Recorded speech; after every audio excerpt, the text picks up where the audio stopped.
భర్తలను భార్యలు చంపడాలు, భార్యలను భర్తలు చంపడాలు ప్రతిరోజు నిత్యం ఎక్కడో చోట జరుగుతూనే ఉంది. ఇవి జరగడంలో అంటే ఈ విధంగా చంపడంలో వీళ్ళ శాడిజం గనుక చూస్తే, వీళ్ళ విపరీత ప్రవర్తన గనుక చూస్తే నిజంగా సాటి జనాన్ని చూసి కూడా భయపడాలేమో అనిపిస్తది. అంత అంత విపరీత ధోరణి. మొన్నటికి మొన్న చూసాం. ఈ హైదరాబాద్‌లో బాలనగర్ బ్యాక్ సైడ్ అని. ఒక ఆమె వాళ్ళ భర్తను చంపేసి ఏమంటారు 2 రోజుల పాటు ఇంట్లోనే అక్కడే పెట్టుకొని, ఇంగా వాళ్ళ ప్రియుని పిలిపించి బిర్యానీలు వండుకొని, అక్కడే మందు తాగి, అక్కడే కూర్చొని, ఇంగా ఏమంటారు ఆ భర్త శవం పక్కనే ఉండగానే అదే వేడి మీదనే ప్రియుడితో కలిసి ఇంకేదో సో అండ్ సో చేశారు అని చెప్పి ఒక్కసారిగా ఒళ్ళు గగులు పొడిచింది. అరే ఎలారా ఇంత శాడిజము అని.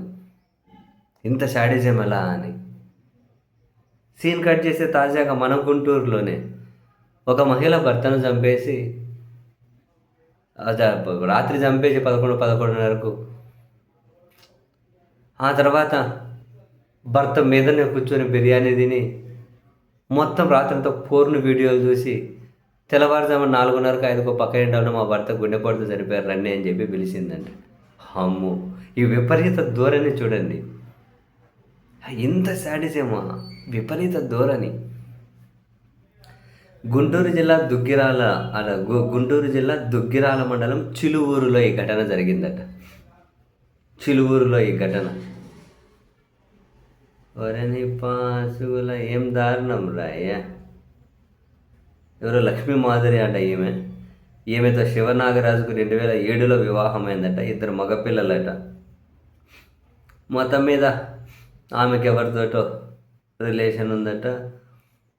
అయితే వాళ్ళ భర్తను అడ్డు తొలగించుకోవాలని చెప్పి బిర్యానీ వండిందట. బిర్యానీలో ఉండి 30 నిద్రమాతలు పొడి చేసి ఆ పొడి బిర్యానీలో కలిపిందట.